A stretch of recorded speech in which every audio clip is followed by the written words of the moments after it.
ایک موقع ہمیں سیرت النبی کے اندر ملتا ہے جب اللہ کے نبی بددعا کرتے ہیں، کچھ قبیلے کے لوگ آتے ہیں اور دھوکے سے فراڈ کر کے، دھوکہ کر کے، فریب کر کے وہ اللہ کے نبی کے 70 ایسے صحابہ جو قرآن کے حافظ تھے، قرآن کے قاری تھے، ان 70 صحابہ کو اپنے ساتھ لے کر کے جاتے ہیں اور راستے میں غداری کر کے، فراڈ کر کے ان 70 صحابہ کو شہید کر ڈالتے ہیں، قتل کر ڈالتے ہیں۔ اللہ کے پیارے نبی کو اتنی تکلیف ہوتی ہے، ایک مہینہ کنٹینیو آپ نماز میں قنوت نازلہ پڑھتے ہیں، ہر نماز کی آخری رکعت میں رکوع کے بعد کھڑے ہو کر کے آپ قنوت نازلہ پڑھتے ہیں، اور قنوت نازلہ میں آپ ان کافروں کا نام لے کر کے، ان کے قبیلوں کا نام لے کر کے بددعا کرتے ہیں۔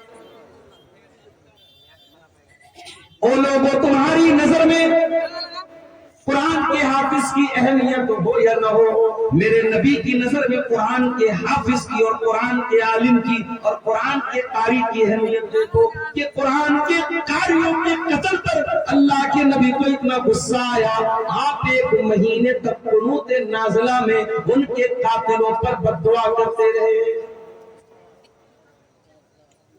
قرآن کا حافظ اور قرآن کا عالم بہت اونچا مقام، اور میں مبارکباد دیتا ہوں ان 5 بچوں کو، ان کے خوش نصیب ماں باپ کو،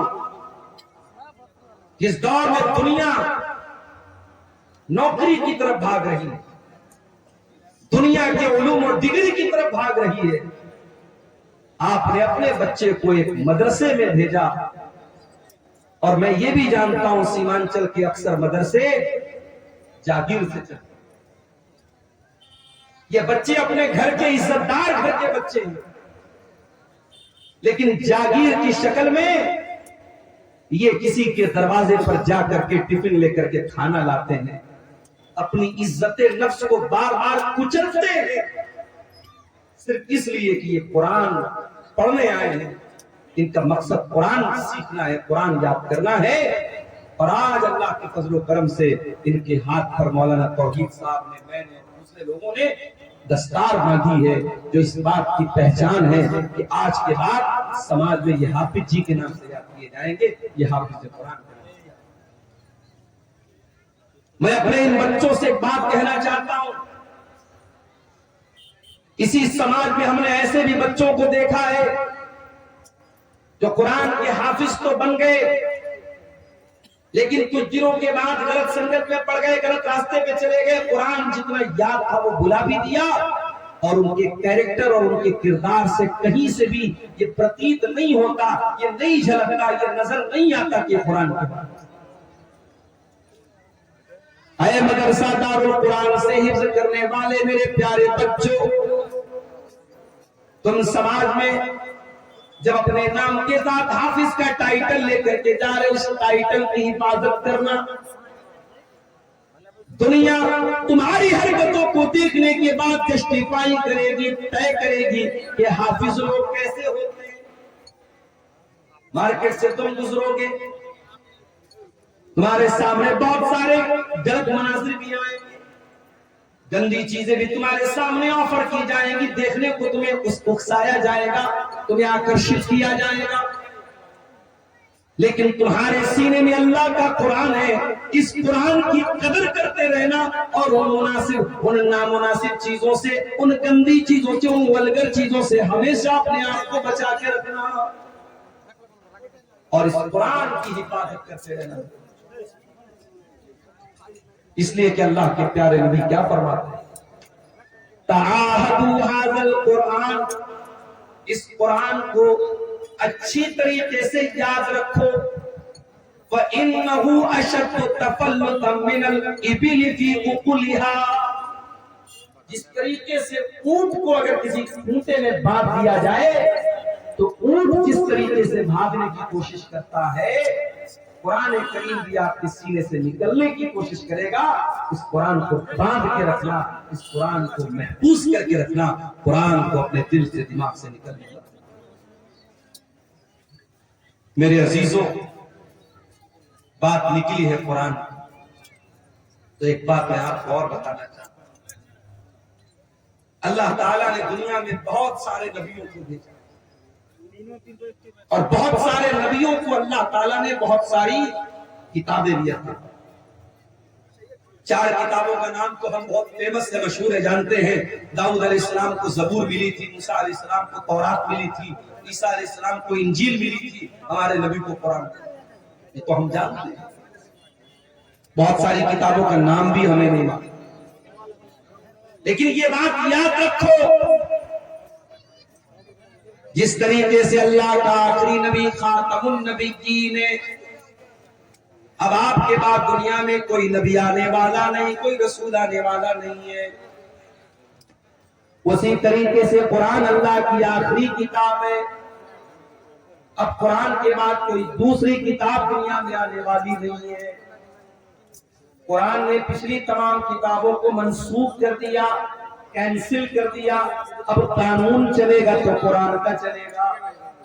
اب اگر مانا جائے گا کسی کتاب کے قانون کو، اگر کوئی کتاب بک آف لا ہے، اگر کوئی کتاب قانون کی کتاب ہے تو وہ قرآن مجید ہے۔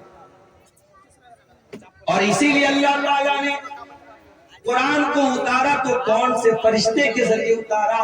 فرمایا نزل بہ الروح الامین، اس قرآن کو لے کر کے جبریل امین آئے ہیں، فرشتوں کے سردار آئے ہیں، تمام فرشتوں میں سب سے اعلیٰ، سب سے اعظم، سب سے بہترین فرشتے حضرت جبریل اس قرآن کو لائے۔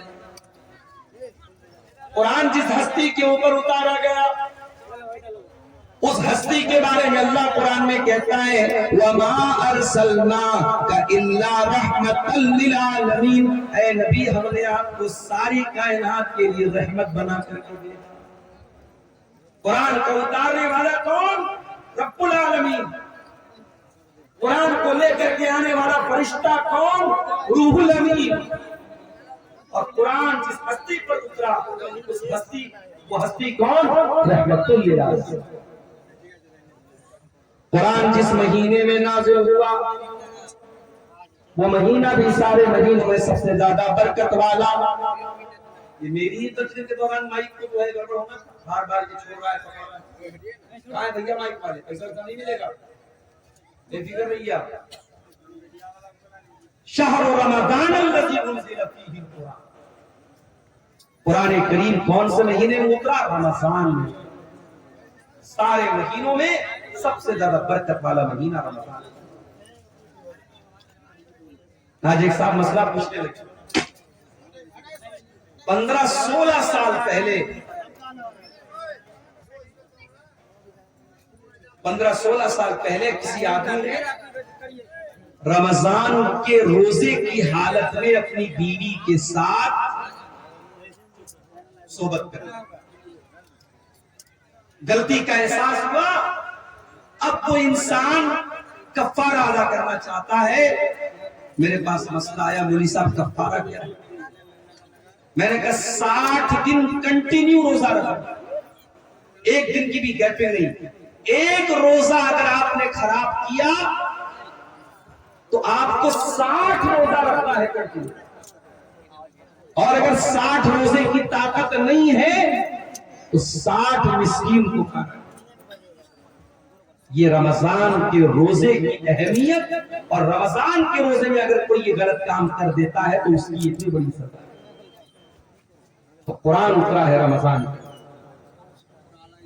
پھر رمضان کے آخری عشرے کی کسی ایک رات میں قرآن اترا ہے۔ وہ رات بھی تمام راتوں میں سب سے افضل ہے۔ اِنَّا أَنزَلْنَاهُ فِي لَيْلَةِ الْقَدْرِ وَمَا أَدْرَاكَ مَا لَيْلَةُ الْقَدْرِ لَيْلَةُ الْقَدْرِ خَيْرٌ مِّنْ أَلْفِ الشَّهْرِ۔ اے نبی، اس قرآن کو ہم نے لیلۃ القدر میں اتارا ہے، اور آپ کو کیا معلوم کہ لیلۃ القدر کیا ہے؟ لیلۃ القدر 1000 مہینے سے افضل ہے۔ 1000 مہینہ کیلکولیٹر پہ کیلکولیٹ کرو، تقریباً 84 سال بنتے ہیں۔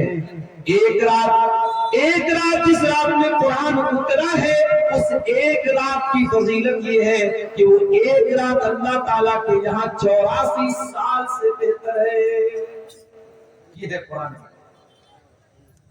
ہم نے قرآن کو بڑی آسانی سے حاصل کر لیا ہے، اس قرآن کی قدر ہم کو نہیں معلوم۔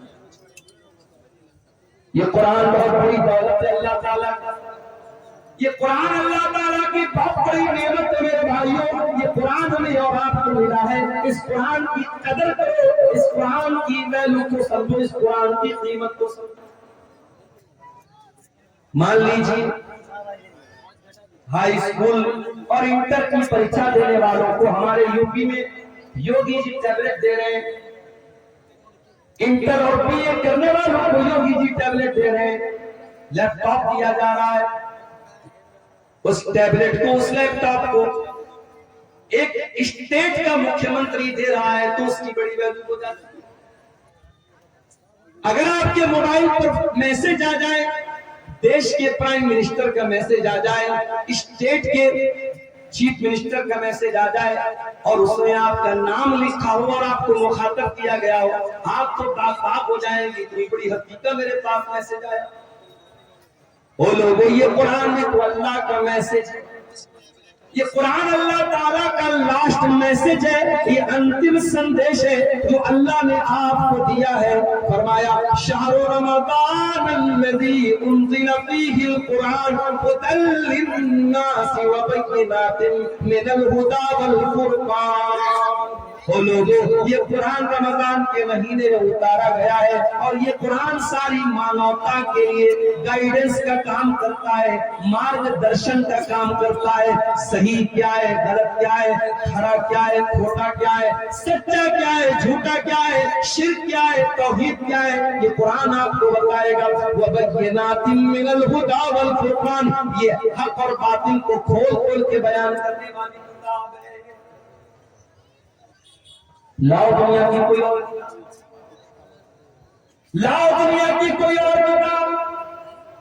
ڈاکٹر ذاکر نائک پڑوسی ملک کے دورے پر ایک کرسچن نے سوال کیا، ڈاکٹر صاحب آپ نے بائبل کی فلاں آیت پڑھی ہے، آپ نے غلط طریقے سے کوٹ کیا ہے۔ ڈاکٹر صاحب نے کہا، ڈاکٹر ذاکر نائک نے کہا کہ اگر میں نے غلط کوٹ کیا ہے آپ پروف لا کے دے دو، میں مان لوں گا۔ اپنی دوسری تقریر میں ڈاکٹر ذاکر نائک بولتے ہیں کہ بائبل کے انڈیا کے اندر کئی ہزار نسخے اور ان ہزاروں نسخوں میں بہت ڈیفرنس ہے، بہت فرق ہے، بہت فرق ہے، بہت انتر ہے۔ بائبل کے الگ الگ ایڈیشن میں بہت انتر۔ دوسری طرف آ جاؤ قرآن کے اندر، عثمان غنی رضی اللہ تعالیٰ عنہ قرآن پڑھتے ہوئے شہید کیے گئے، اور جب وہ قرآن پڑھ رہے تھے اس قرآن کی کاپی کے اوپر، اس قرآن کے نسخے کے اوپر حضرت عثمان غنی کے خون کے چھینٹے بھی پڑے۔ اور معلوم ہے وہ کون سی آیت پڑھ رہے؟ اے بھائی کیا ہو رہا ہے؟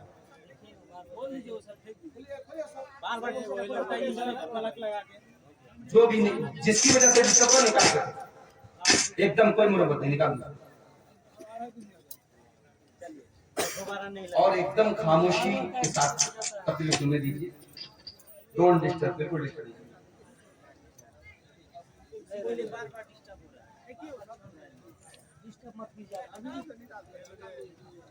تو قرآن کریم،